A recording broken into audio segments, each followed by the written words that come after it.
status of Black women in community. We are, in fact, New York based. And through that research, we identified 4 pillars, and those 4 pillars are one, health and wellness, and Black maternal health. And we actually started this for well over years with a Mama Kit program, working with the World Health Organization and supporting women in Africa. So at that time it was Uganda. However, what we found over time, and so certainly those of you that are here, you know that we do in fact have a maternal health crises, especially related to Black women right here in the United States. So we have turned our attention there. We created a Black maternal and child center of excellence, and we are absolutely committed to improving the birth outcomes for Black women. Why Black women die 3 and 4 times more than their white counterparts during birth? So one pillar, health and wellness, Black maternal health. The second one is entrepreneurship, pay equity, and economic prosperity. And we've been working with a work for all of these pillars, using a collective impact framework, and we have in fact created Black business directory, one, and then 2, we have been advocates around pay equity and promoting Black women's pay equity, in addition to economic prosperity. Why do Black women retire with only a fraction of what their white counterparts do? Well, they work just as hard and certainly put their shoulders to the wheel. So we're doing work in that space in terms of advocacy, in terms of changing legislation, and in terms of empowering women so they know how to be their best advocate. They know how to ask for a raise. They know what they're worth. So we're doing work in space. The third space is STEM and STEAM. And we've been doing work in this field now for some time. We have a STEM summer camp and a year-round STEAM academy. You all know that STEM jobs, STEAM jobs pay twice as much as non-STEM jobs. So we want to make sure that our girls are there, that they're in position, that they have the opportunity to make those earnings, and if they know they can be successful in STEM. So we've been doing quite a lot of work in that space over the years. And then the final space is juvenile and social justice. This is important because we find that when we go into the juvenile justice system, they're primarily disproportionately represented by Black youth. So what's wrong with that picture? And then too, when we look at the foster care system, we found that Black youth were again disproportionately represented. So we're doing work into the social advocacy. We're helping parents understand what equity and inclusion means. We're helping parents understand how to be leaders and advocates for their children. So we're making a difference, and it's certainly my pleasure to partner with all of the wonderful groups that are assembled here. And with you as well, and together working towards these issues, I know that we will continue to make good progress. Thank you very much. Thank you so much, Sister Shana from SCSI. I'd like to then call on Sister Toksho from African Women Alliance. Good afternoon. My name is Dr. Olatokunbo Kenyideola, originally from Nigeria. And I bring you the greetings of the members of African Women's Alliance, New York Incorporated. Our mission is to foster a greater understanding of cultural diversity, promote the visibility of African perspectives, address global issues wherever it may be discussed, and to strengthen the capacity of women and communities. African in our name means global Africa, the vast and varied tapestry of peoples from the continent of Africa, North and South America, Europe, and anywhere where Africans can be found. Our motto is promoting strength and community through power and information. The way we try to carry out our mission is as follows. We hold what we call focus series on the different countries, on the areas I just mentioned. It is a 3-hour learning experience of those countries. We have sharing of information, usually from governments and NGOs from that subject country. We have visuals so people can see what the countries look like. We have their art, their music, their food, and people from that country so that we can actually interact directly with people from that country. We have had focus series covering Ethiopia, Antigua and Barbuda, Senegal, Haiti, Ghana, Suriname, and Jamaica. We also convene events and panels to discuss topics relevant to African communities or communities of African descent. We want to see connection between African American gospel music and their from the African continent. And we also participate in conferences world. We go to where the conferences are, and we have over memoranda stating African perspectives from the best speakers that we can find from universities as well as agencies.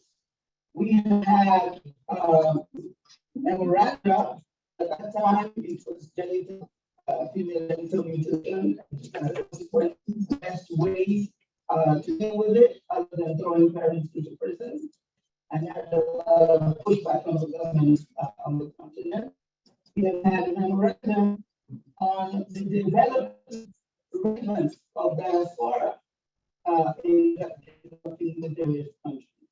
We also hold salons in an informal setting to showcase the research done by people with doctoral theses and people who do the work. And our objective is that if we know ourselves and we can project why we are and what is important to us, we get to know ourselves and others get to know. We believe the world will be a better place when everybody understands and knows each other. That is what we do in our organization. And we invite anyone who wants to know more to contact us at our CWA Connect, CONNECT@gmail.com. And it is always a pleasure. These are people in the field working. The work needs to be done, not just talk, the work needs to be done. And just like what is and we invite everybody else to come on board. I thank you again and look forward to the session today. Thank you so much, we have two joint panel members online. Samuel is Women's Association of Nigeria. I'm also if we just see numbers, they have a right to, there's a whole bunch of things. So their KPIs, going forward KPIs, if we don't meet the numbers, they can say, okay, let's find a penalty. You're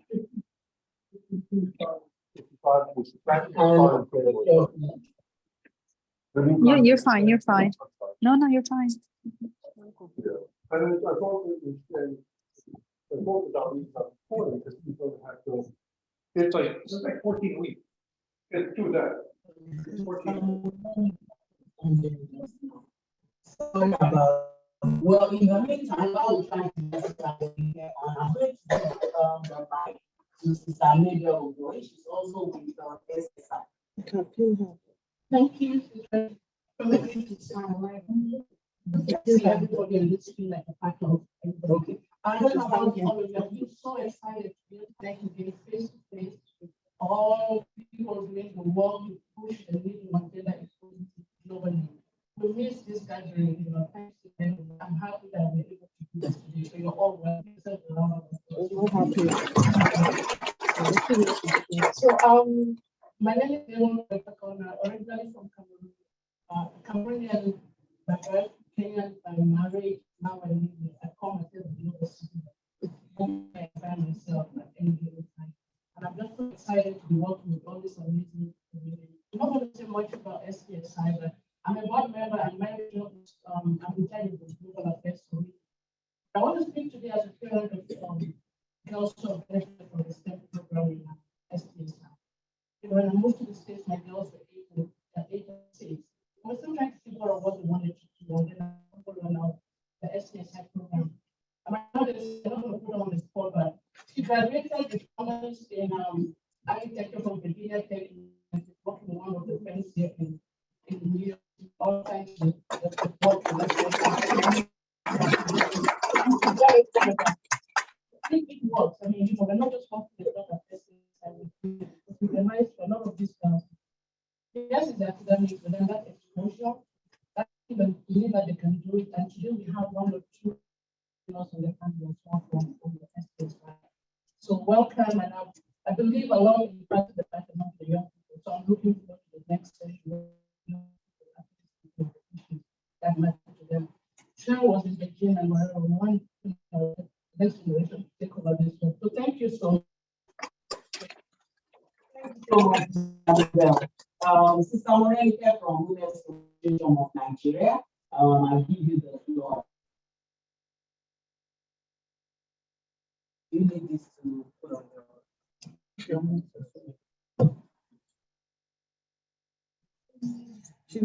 Can you unmute yourself?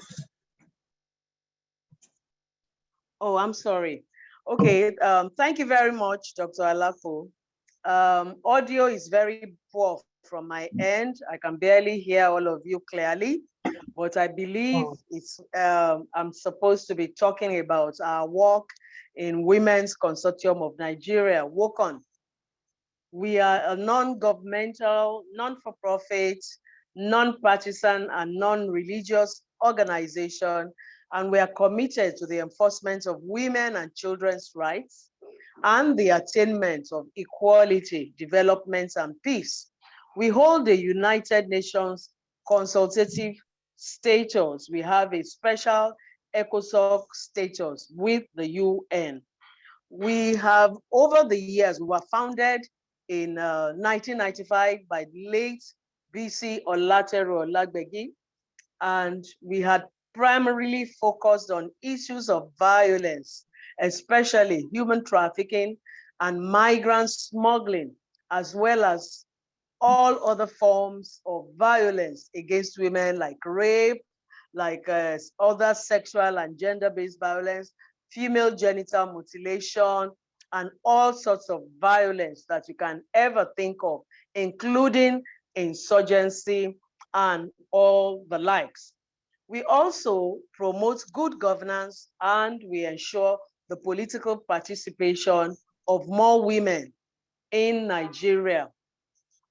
Mainly, we forge partnerships with local NGOs and international partners to achieve equal status of women in all aspects of development, the social, the economic, and the political development within the communities and even within the nation at large. We have leveraged our years of experience, because if we were founded in 1995, we've done a lot. So with our years of experience, we ensure delivery of the objectives of large donor-sponsored projects that we embark on all the time. In other words, we work or partner with donors, international partners, to organize grassroots outreaches, awareness raising campaigns through multifaceted approaches in communities and in the urban centers. And we work with strategic stakeholders to do this: traditional rulers, market women, vulnerable groups, community elders, faith-based organizations, teachers, artisans, and even the government. We focus on behavioral change, and we sign social contracts with communities when we carry out our interventions there.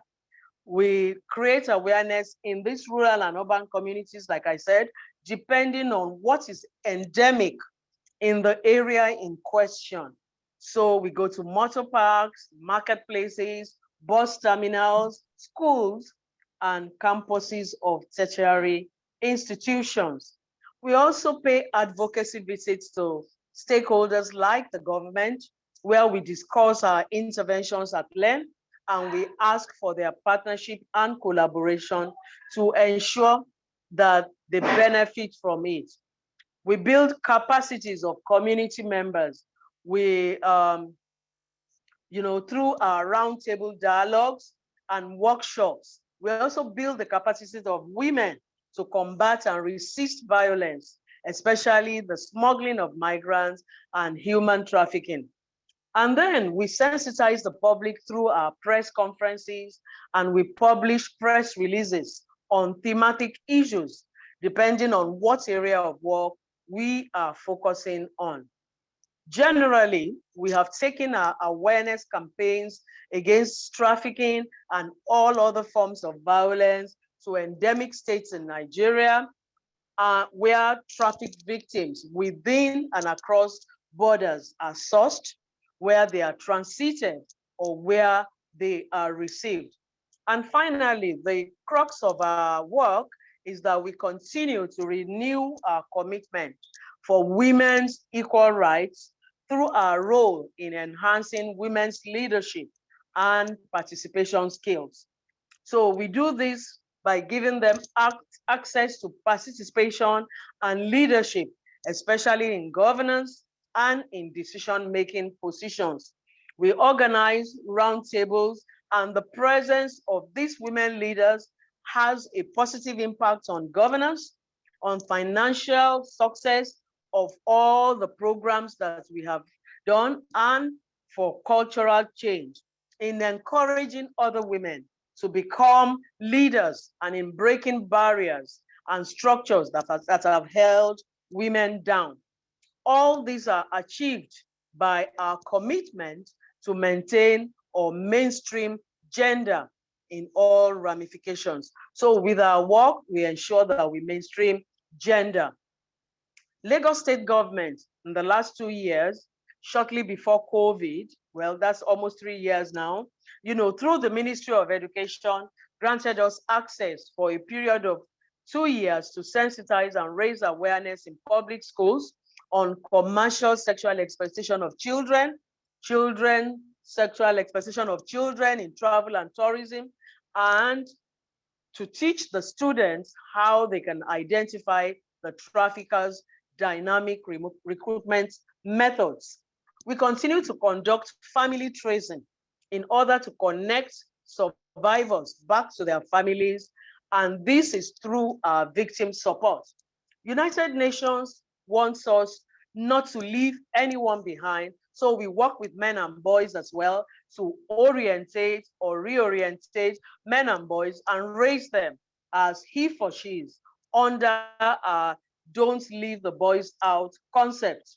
We rescue, we reintegrate, and rehabilitate, trafficked victims and all other forms of that victims into the society so that they can partner with us to make sure that others who need our help are also being, rescued and delivered. Thank you very much. This is what we basically do. But I don't know whether there will be a time for call to action. Otherwise, I could do that now. Other than that, thank you. This is what we do in Work On. Thank you for listening.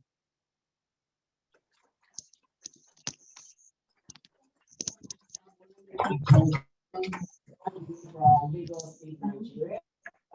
Just checking again to see if Sister Blake from MDGW is here. Or not. I don't want to take too much time because it's interactive on our panel today. And certainly heard from our joint panel members. Yes. So we've heard from our joint panel members, and I'm going to read you all the names again because I think one or two of your members are not here. So we have Women's Consortium of Nigeria, African Women Alliance, Sister to Sister International, MDGGW, UNA Suriname, and Institute for Peace and Leadership. So we want to thank all our members for the work that they are doing. In respect to the topic today on the linkages between climate change and technology, and also women and youth leadership. So before we take over to the youth section, do you have any announcements from each of the members that you would like to share? Okay, Sure, and I'll be very brief. I just wanted to make sure that we made you all aware that we have a week of action. And this particular summit is going to take place at the end of March, beginning March 27th, and it'll go for 4 days virtually. So no matter where you are in the world, you can simply log on. And it's going to focus on those 4 areas that I spoke to you about: helping with Black maternal health, juvenile justice, as well as, of course, entrepreneurship and STEAM and STEM. So we invite you all to join us. We have copies of the flyer, and we'll make sure that we distribute that before we leave. Thank you again. Okay.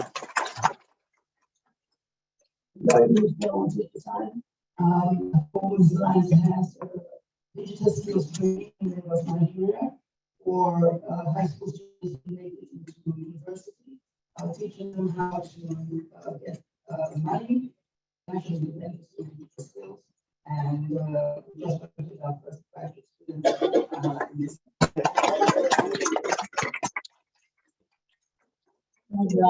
Thanks, do you have any announcements from both on the well, we don't heard that. Let's give it. To remove your source.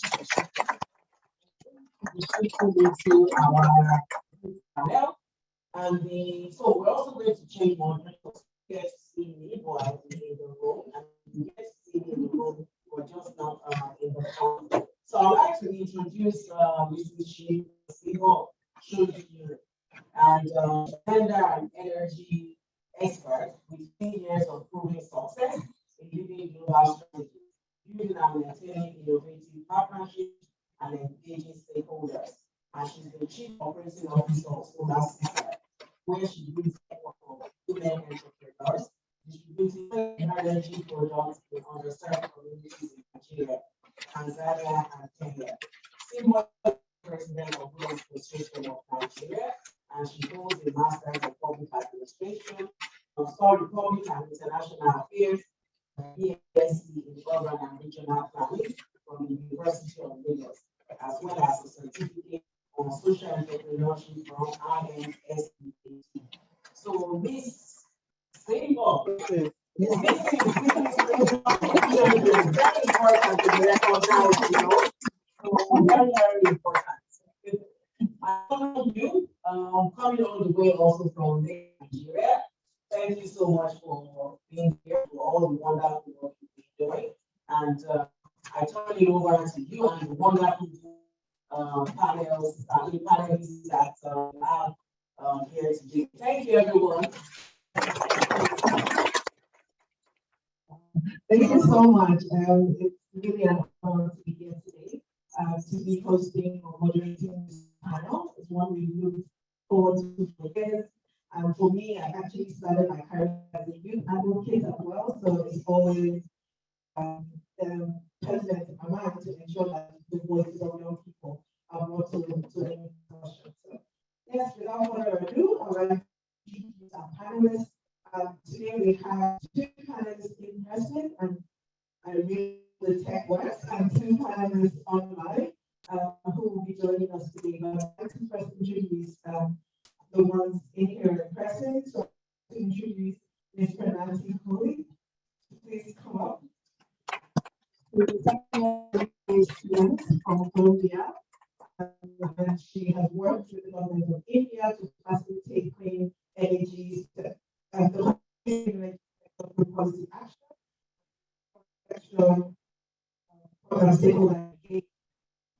Worked with elected micro venture capital also on the clean energy investments. It close financial gaps between investors and homegrown institutions. So really an honor to have you here today. Our second person is Mrs. Maya Douglas.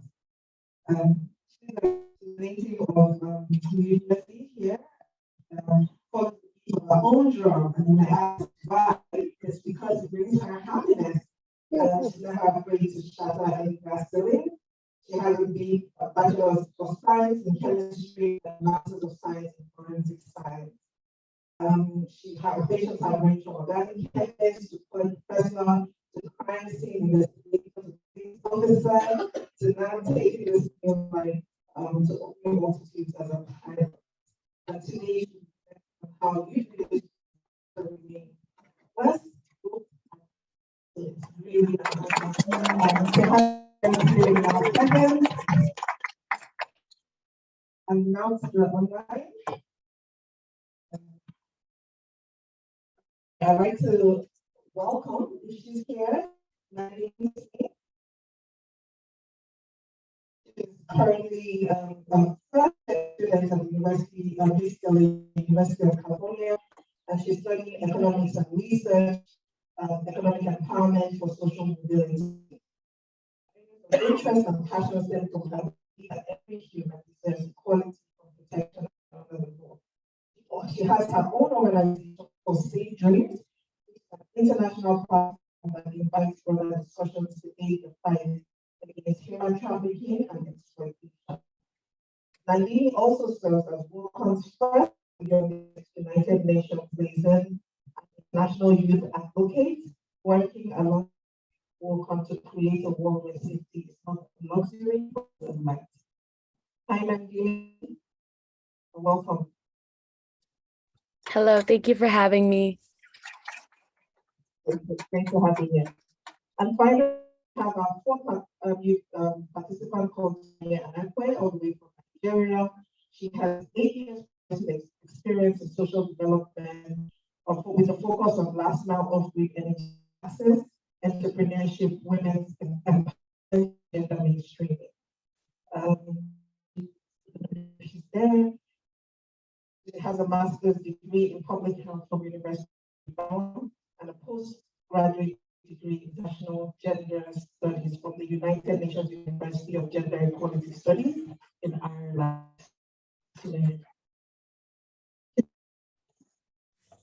Hi, everyone. Thank you so much for having me. It's really interesting to be here. Thank you. Yeah, I think today our topic one that has a lot of intersectionality, because today we're talking about climate change, we're talking about technology, we're talking about human being, and how does this connect to equality, and also how does youth leadership help us achieve this. So for us, if you look at things like climate change, which we all know that there's a crisis right now, the world is getting warmer, there are vulnerable societies, we're having issues of drought. If we take sub-Saharan Africa, for instance, yesterday I was just hearing about the Maasai community who have experienced a lot of drought. This is a community that lives off the land, and so we can see that the issues of climate change are affecting their livelihood. In Nigeria, we have the issues of flooding more recently, and when all these issues happen, it makes us even more vulnerable to trafficking, and that's where that intersection is. And then technology, someone said today that technology makes things easier for people and makes things possible for people living with disabilities. So technology really helps enhance all the work that we are doing in trying to fight trafficking, or all the work that we are doing to fight this climate change. And then young people are at the forefront. In the past, they used to say young people are, but young people always say we are the present. This is not a future thing. We need the world to change now. It's not something for the future. So it's really important to continue to include the voices of young people. And I think that's what makes this panel really, really important, and the time really is now. So with that, start with you, Ms. Kalaya. And I want to know, how has education and awareness raising initiatives be used to empower young people to take leadership roles, and in addressing all the linkages that we just talked about. And then how can we close the gap and educate others so equality is a top priority?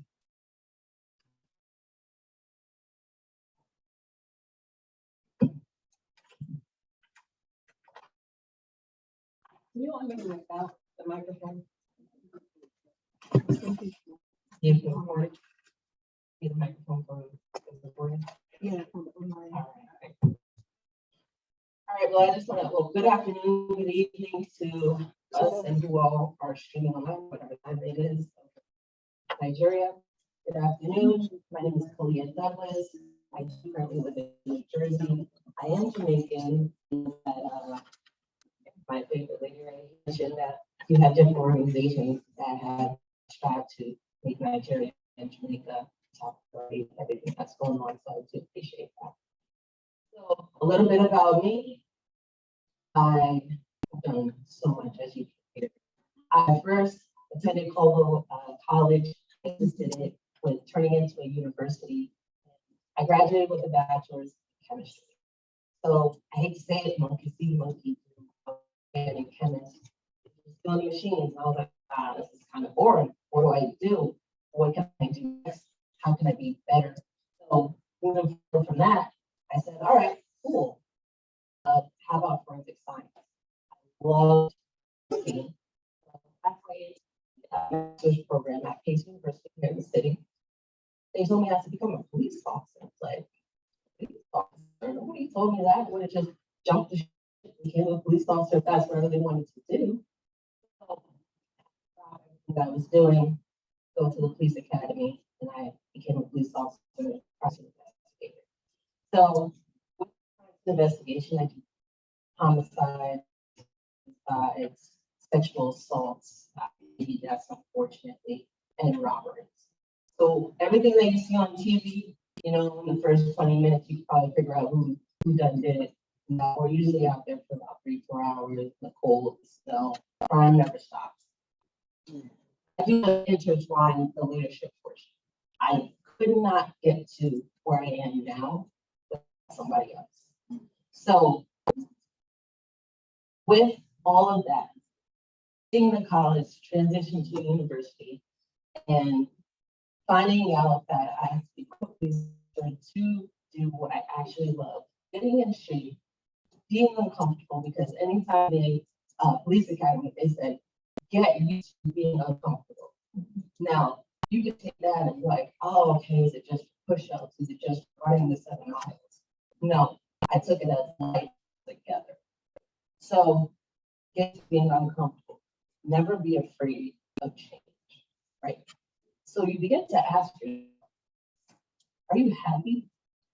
Am I? So you could be a bank teller, you could be a teacher, but if life continues to change and life doesn't stop, you choose to do one thing. So throughout life, obviously I have done 16 different things. I feel as though if life continues to change or life doesn't stop, they say people change every 7 years. We have 4 different hair textures in our one head. So, hey, you didn't know that, did you? That's that crime. So, if all of that continues to grow and continues to move, I have to continue to grow. I have to continue to grow. I have to continue to ask myself, am I happy here? So you answer no, that's honest. That's the honest answer. Take all of that, switch it up. It's okay. Do something different. Don't feel afraid. Stand up for what you feel. Hey, if it's not what your mom or your dad or your cousin wants you to do, they could have given their life. This is your life. You have to take the word for yourself. So I did all of that. While doing all of that, while doing all of that, I never forgot the people that made me feel appreciative and respect my viewpoint on everything that I wanted to do. So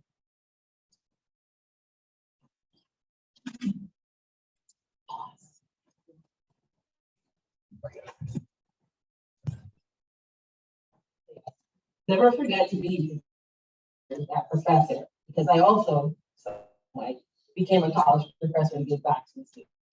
So anytime my students were like, oh, Miss Officer Douglas, I don't know what to call you, just teach what's up. They want to do something. If I didn't have the answer, I would find somebody that had the answer. Because you never want to be in a room where you're the smartest person. You never want to be in the room where you are the only person that helps somebody.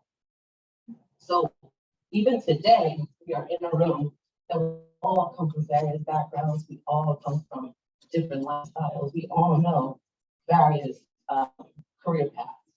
We can all help each other. I have learned that whenever you are awarded something or you are successful at something, bring somebody with you, because you don't know if you're going to love it, learn it, grow from it, or accept it. So, as we all know, life be living, life doesn't slow down. You, excuse me, be yourself, show up for yourself at all times, and always remember, send the elevator back down, because things are really cool. Always remember to send the elevator back down, because once you get to the top, right? Well, what are you going to do if you're by yourself? There are other successful minds. There are other successful people. There are other people that are willing to grow that are on the first floor. You have to bring them up with you. So, if you didn't learn anything from what I said in my little 2 minutes, right? It's okay to always remember to be all that you can be, because success.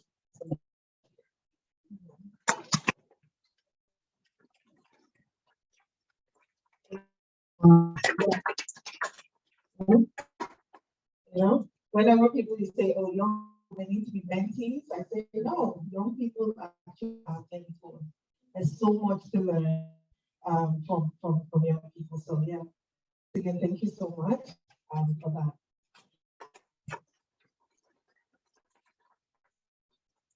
Okay, so we're going to try again. Let's try to go to Mandini now. Hello, everyone. Can everyone hear me? Hi, Mandini. Okay. Yes. One second, I'll pass the mic to you in a second. But yes, just you can please start with a little introduction of yourself and how you intersect the topic. Well, my question for you today is, how can we leverage technology to prevent trafficking and empower the local community? How can we ensure that technological addressing this are accessible and affordable for all, including marginalized communities? Thank you for that question. So I believe that AI-based software is our saving grace. We understand AI is in the news a lot. Everyone just assumes it's about robots, but at its core, I believe that artificial intelligence is incredibly important, because not only can it utilize, image recognition, but traffickers often use fraudulent documents to lure their victims and establish a semblance of false credibility to their character. So having the software in place will be pretty important, because it can filter out where these documents are coming from, who is possessing them, and who really is behind this fake image. And moreover, it can help local law enforcement expedite the process in finding victims, because they can have security measures in place that will constantly be scanning to see if there's a picture or a last known location of a potential victim, and shut down this heinous practice and eradicate the syndicate within a town or a city or municipality, what have you.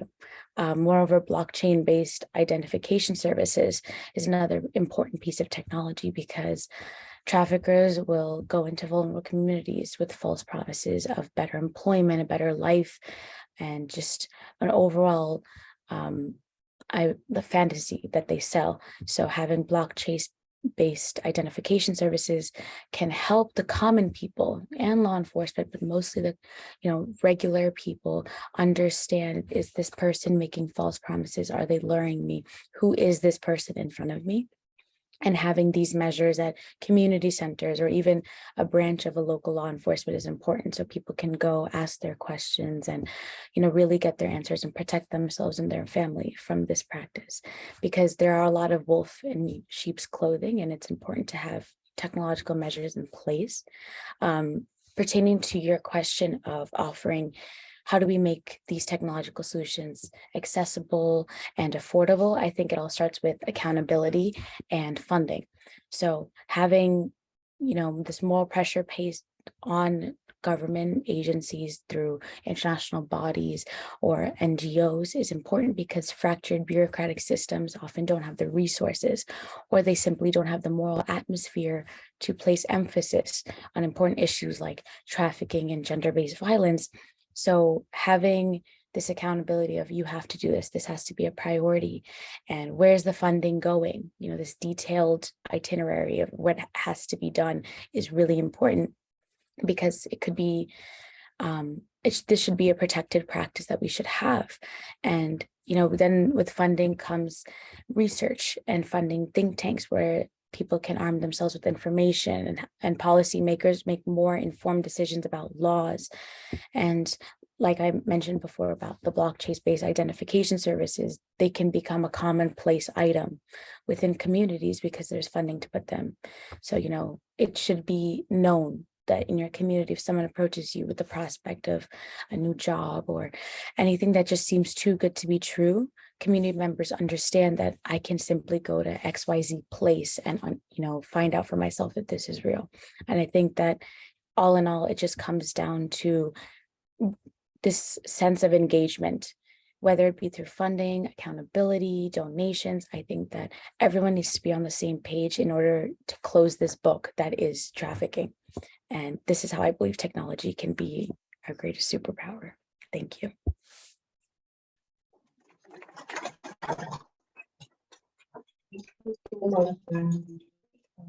AI, utilizing technology.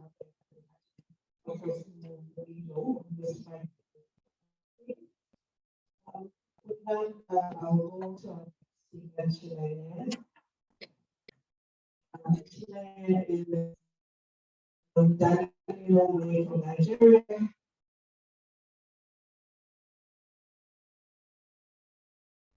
Yeah.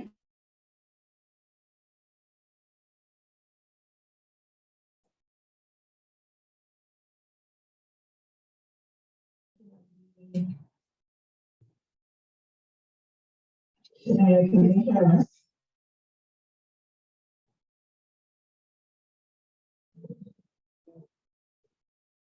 Okay, can you come on?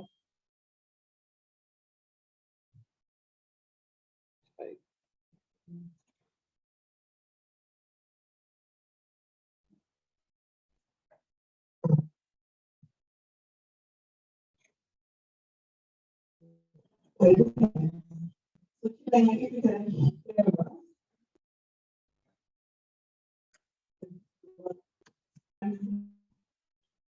Okay. All right, perfect.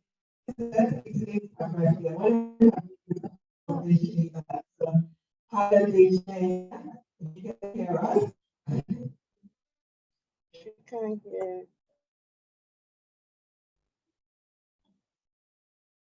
I'm not sure. I'm sorry to jump in now. I am not sure if I'm the only one that cannot really hear from this side of the divide. Okay, everyone was wishing you a happy birthday. Can you hear that? No, she can't. Okay. So yeah, all right. So my question to you is, because I know you work extensively in gender and women's empowerment. So how can we ensure that gender equality is at the forefront of our efforts towards these interlinkages? What policies can help us achieve this? And how can we bring together diverse stakeholders to help us achieve our goals? Okay, thank you very much, Simbo, and glad to be here once again. On how can we ensure that gender equality is at the forefront of achieving these interlinkages. By the way, thank you very much for the birthday shout out. All right, so for me, I strongly believe that gender equality is at the center of everything that has to do with with achieving the sustainable development goals. And if we are going to make significant progress on achieving all these interlinkages of climate change, of digitalization, I think we need to begin to tap into and unleash the knowledge that women have. So you see that we are still in a society where we still have the voices of women are still underrepresented, in as much as significant progress has been made. You know, the United Nations Chair, Secretary General mentioned last week that it can still take us up to 300 years to achieve gender equality. And why is that so? Because as we are making significant progress, there's still a lot to be done as far as listening to and then taking into account the knowledge, the bundle of knowledge that women have, even at the grassroots level, even rural women, okay? And this will come, for me, this will come in form of removing the existing biases. One may say, what are these existing biases? One of these existing biases is that a lot of women still don't have access to trainings, basic trainings that will even make them to be abreast of what is happening, especially as we are in the digital age, abreast of what is happening as far as the climate change space is concerned. And then another existing bias that is very dear to my heart is that we need to begin to understand that giving women opportunity or tapping into the knowledge of women is a fundamental human right. And doing that is actually tilting towards achieving basic human rights for everybody, okay? And I also think that we also need to have a lot more women, even in the political space, on the decision-making table. We need to have a lot more women there. If we are going to achieve gender equality or use gender equality to achieve these linkages that we are talking about, women cannot be left out from the table if we're having this discussion. Otherwise, we are not going to make any significant progress in addressing all these linkages. And then what policies can be put in place? I come from Nigeria in Africa, where we have significantly some policies here and there. But I actually think that the policy that we need to start achieving gender equality is the policies that are geared towards removing the existing biases, especially as it relates to cultural barriers, to empowering women and encouraging, not encouraging women, so to speak, but like empowering women and presenting opportunities for these women to participate in the decisions, in decision making in this space. And then policies will be there. What are the practices? The practices for me will be to develop action plans. The policies are good, but we need to start developing action plans. We need to start developing roadmaps in order to achieve these policies. And then more importantly, there needs to be an accountability system. Accountability from the civil society, accountability from even the government themselves, accountability from the multilateral and bilateral agencies that will ensure that we checkmate that these policies, action plans, roadmaps that have been developed are really being implemented. And then, of course, evaluating the outcome and then seeing and then looking at how we can improve on the actions that has been taken. Now, how do we begin to talk about bringing diverse stakeholders? Bringing diverse stakeholders together is very paramount to achieving, to using gender equality as a vehicle to achieving all these interlinkages that we're talking about. Now, one of those platforms is this CSW that we are all in now, and especially a side event like this, where multiple stakeholders from the academia, from the civil society organizations, from diverse areas are represented. Also, even at both the country level, at the continental level, at the community level, and even at the global level, we need to also ensure that we are bringing out these conversations when we are having roundtable engagements, when we are having policy advocacy engagements, when we are having even when civil societies are having their own engagement. You know, in some climes, you find it, you discover that civil societies at times, they find it difficult to fit into or to gain, to really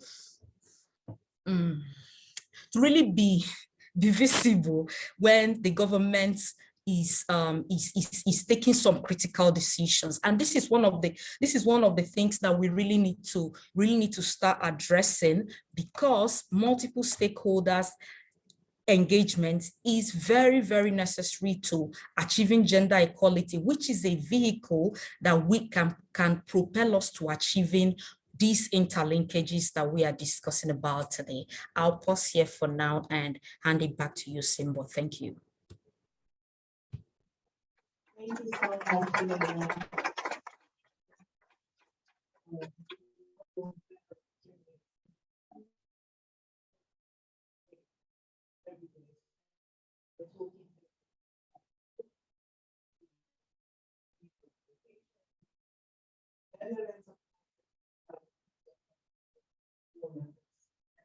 Thank you.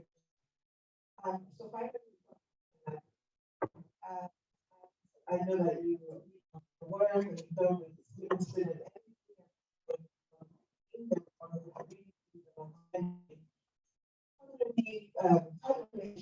benefits of all the innovations and action. And also we have successful initiatives or partners to share with us that integrate climate action, technology, and gender equality. Thank you so much. Thank you so much for having me here. It's been a complete pleasure listening to all the panelists. And I thought we were on a great team today. So honestly, for me. Just by introduction, like you just said earlier, I'm currently a student at my first week Masters in Development Practice.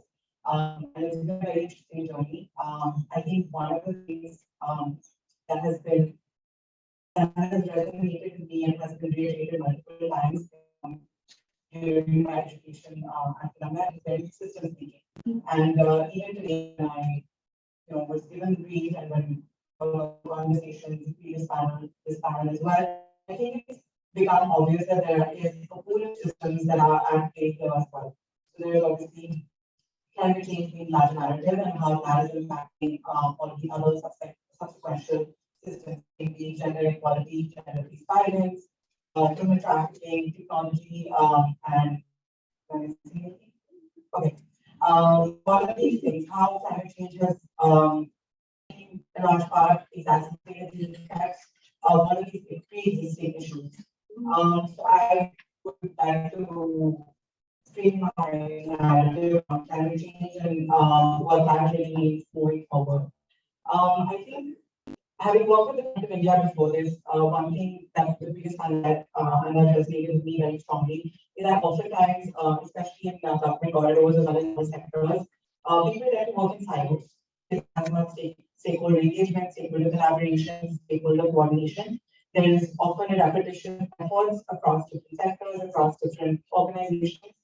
And I think that delays the process as far as other issues are concerned. Climate is definitely one of them.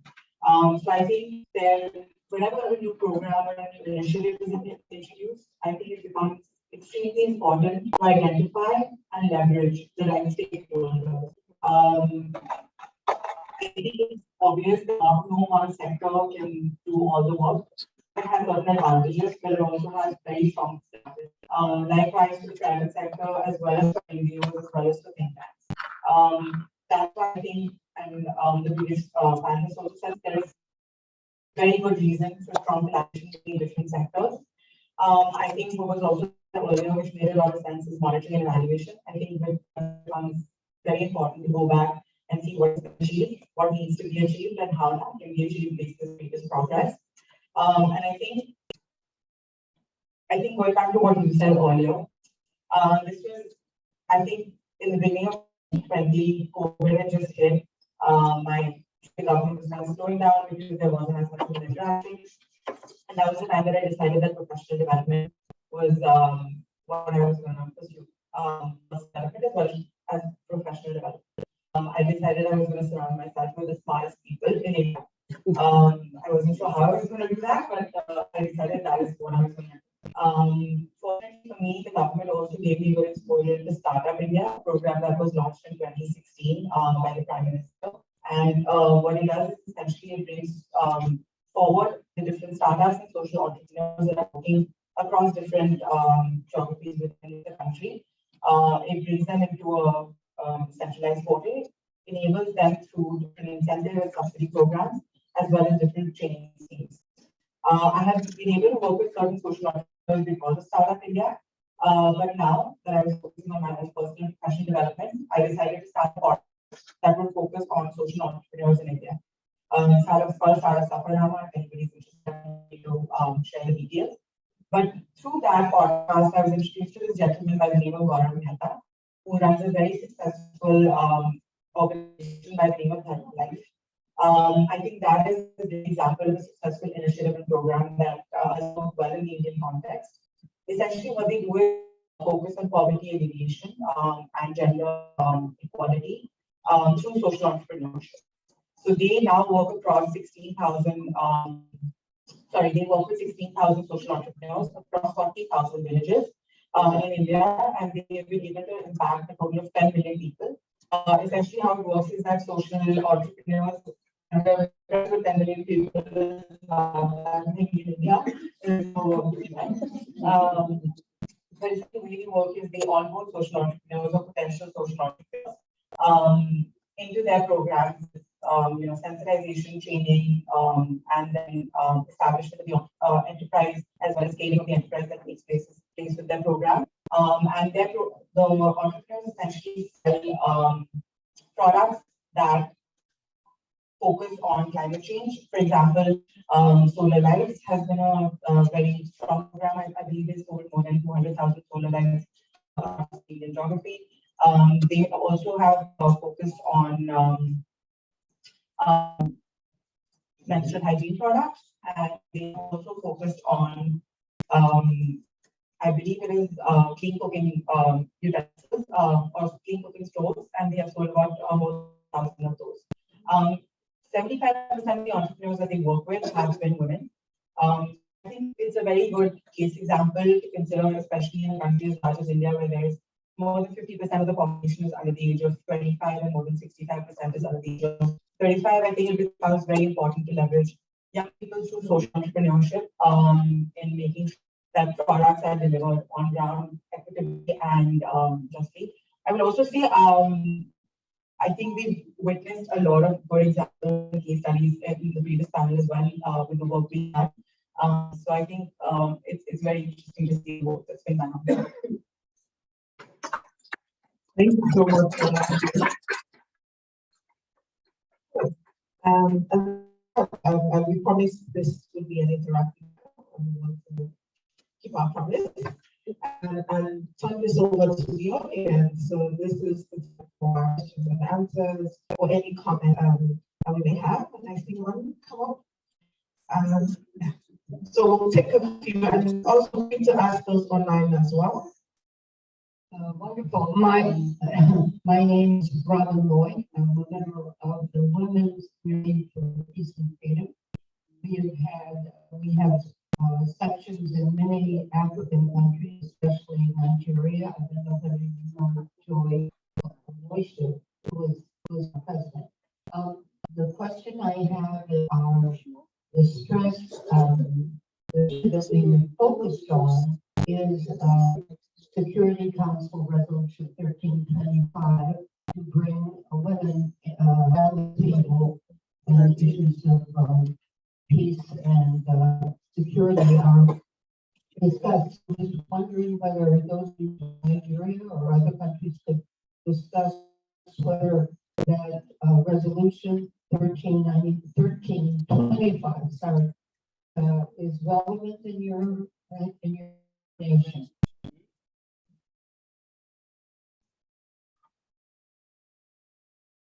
Thank you so much.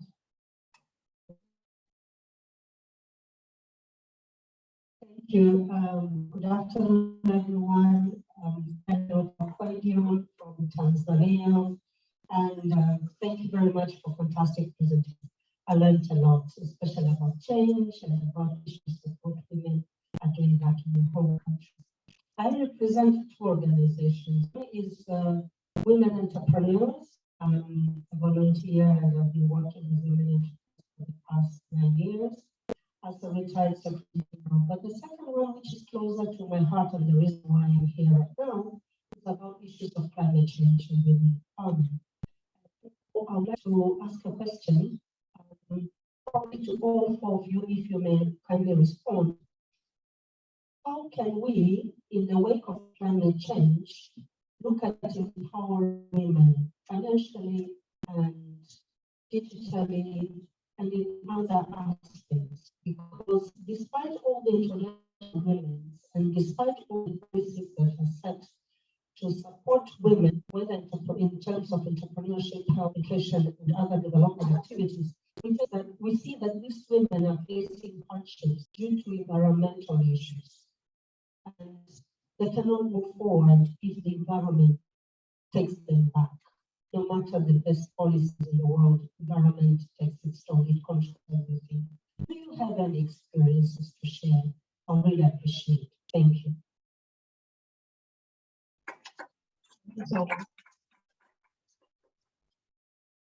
Hello, good afternoon, everyone. My name is Uju Rogers. I'm the country director for UC Foundation. I'm focused on water sanitation, and hygiene in Nigeria. And my question is actually about the acceptability of the AI.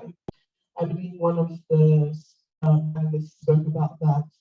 And while she sort of said that it's important that everyone learns to accept the AI, just recently I was listening on the news with Anderson Cooper as to how the AI can now sort of read voices. So it would have, like, say, I'm speaking with my kids, when they make my voice as though I'm the one speaking. So this would pose a barrier and a challenge for accepting AI. So I think it's important to sort of, as well as there are good aspects to the AI, there are also drawbacks, and which is why we're here at the IWD, or rather at this UN event, CSW 67, where there are negatives associated with technology facilitated inventions. So we may want to discuss that as well. Thank you. Thank you so much. I think I'll take you back to the panelists to discuss. Do you have any interaction? Okay. Do you have any?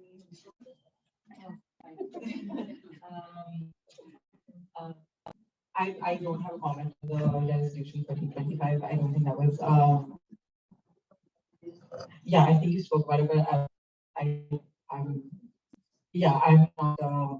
not subject matter expert, so I would pass that on, but I address the question. So our response to the resolution 5, which was passed in 2000, and it was on women, peace, and security.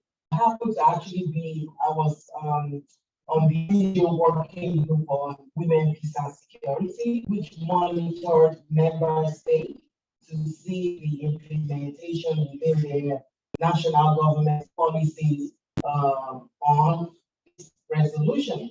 So it was a resolution to advance, women's roles, women's, rights, of course, in several, national bodies. So, for example, in national legislators or legislation, or you're a lawyer, you can tell the terminology. So, within the government, there was supposed to be, if the resolution was followed correctly or implemented correctly, I think it was 30 or 50% in government of including women as key participants, in national government. So in many countries, the legislators, politicians, everyone is but the resolution called for at least 30 or 50% of women to be part of the government body or the decision making within countries, within legal operations, or anywhere that women would advance faster. Of course, this has nothing to do with affirmative action. It has to do with you qualify for the job, you should be promoted, and you should not be excluded from key decision making, especially in areas that women's voices were vital. So I don't know the statistics for Nigeria or any other country, and I guess that's why the SDG goal number 5 now on gender equality, which 1325 is still in action, but much of that to make things even more faster with the SDG goal number 5.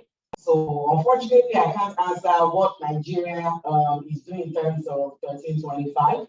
Of course, a lot of activities have been,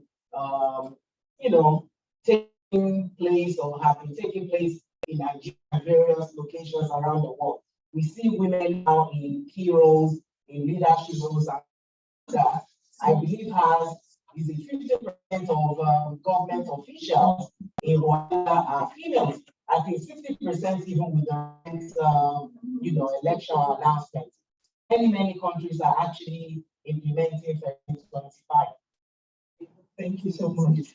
We'll hand over to Nandini to talk about the AI question. So Nandini, I don't know if you heard the question, but it was around acceptability of the technology, knowing that it can do things like mimic voices to be used for different activities. What do we think, or how can we balance that out? Sorry, do you mind just repeating the last part, because the audio is a bit finicky on this side. How do we balance the acceptability of AI, knowing that it can be used for fraudulent activities? So the technology itself can be used to detect fraudulent activities. It would take a great number of people and also an immense amount of sophisticated and privileged knowledge to use it for fraudulent activities for yourself, but and for syndicates to use. But generally the premise is that it will be able to detect it by running it against real documents and actual authentic information, and will compare what is presented to them, because there's always going to be a misstep when it comes to fraudulent documents and forging important pieces of information, because there's always going to be something that they are missing. So drawing back to the question with how it can be used for trafficking, really just having it in place can make sure that traffickers that use these documents to create an identity for themselves, so that it would be harder to track them and where they're running their operations through. It would make it easier for a database to be run. Every time that they used their license or their passport, it would just tick in the database that this is fake and this is not authentic document. But I hope that answers your question. I do apologize that the audio is a little bit garbled, so I hope I answered your question. If not, please, repeat it or just type it and I will answer it again. All right, thank you. I think, yeah, she's talking about using for to detect for trafficking or trafficking. But I think 100%. No way of trafficking, things that are happening. And even the fact that we maybe the voice and we come from Nigeria, we know what's happening in terms of even using the internet or using so I think it's also protection issues and privacy issues that want that. But about technology, we need to, allocate that. It needs to be done in a safe way, protected. We need to have the right protections and the right privacy to prevent these things. So the education is also key. And even as we, somebody just to answer the question on rural entrepreneurship, one of the things that we're doing at Solar Sister is training women entrepreneurs last time on how to build this network of women entrepreneurs. And one of business. And one of the things that we're doing is digital literacy. And even in introducing women to the internet for the first time, we have to do it alongside teaching them about what the possible downside of this. The education is really key and really important. So I feel like it's one of the thinking about whatever we're teaching about it to move that. All right, thank you.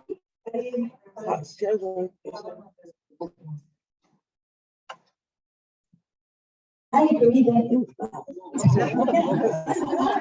I agree that AI is really important, but I also hear a lot of people being concerned about flip side of what we're talking about, being that the government will then have all of our personal information, and what are they going to end up doing with that?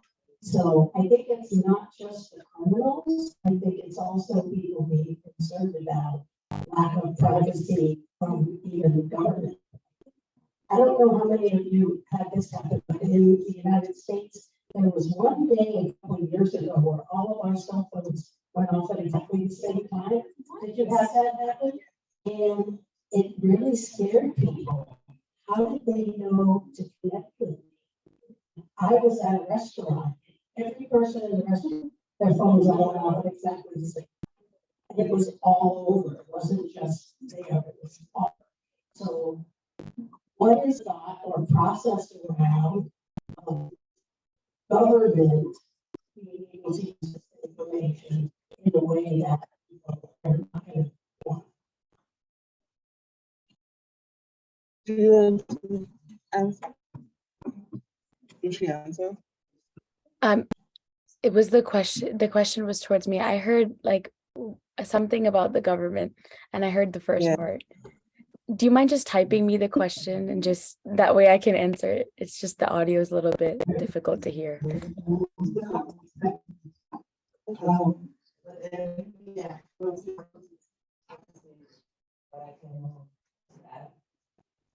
when it comes to the government, I know it's a very important topic. It's a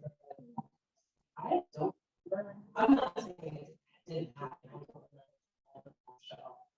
But the saying is biometric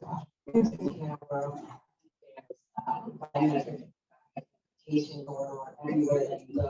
You walk across the street, they show your ID, but guess what? You press your face, you took a capture, they take everything. So I know that there was a discussion and they were trying to figure out if we can get more DNA from us as we're born. And as a people, we are against it so that, let people have the state first before you get to those government funds, lawfully. And so I don't have an answer for you. I'm going to be very honest about how we can decrease, eliminate, or just, protect ourselves. I think they are looking at from the totality of the circumstances. And it's really from, by doing the extreme, such as taking our information, what are we prohibiting? I know it seems as though they are privacy to a certain extent, but at same time, where do we actually stop? So I'm a vote that, and, I think that's,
Thank you so much, everyone that joined us online. So we're going to shut off the Zoom now, but you can feel free to get in touch. We're going to have the Zoom recording available.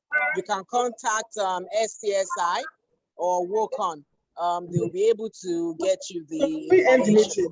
If you have any questions, feel free also to contact any of the organizations that was listed on the flyer. Thank you so much, and enjoy the rest of your day and also the rest of your time at the CSW 67 2023. God bless. Bye-bye. Oh, also, if you have any questions or comments, you can type them in the chat and then we'll send them around to the appropriate individuals, panelists, organizations. Thank you. Bye-bye.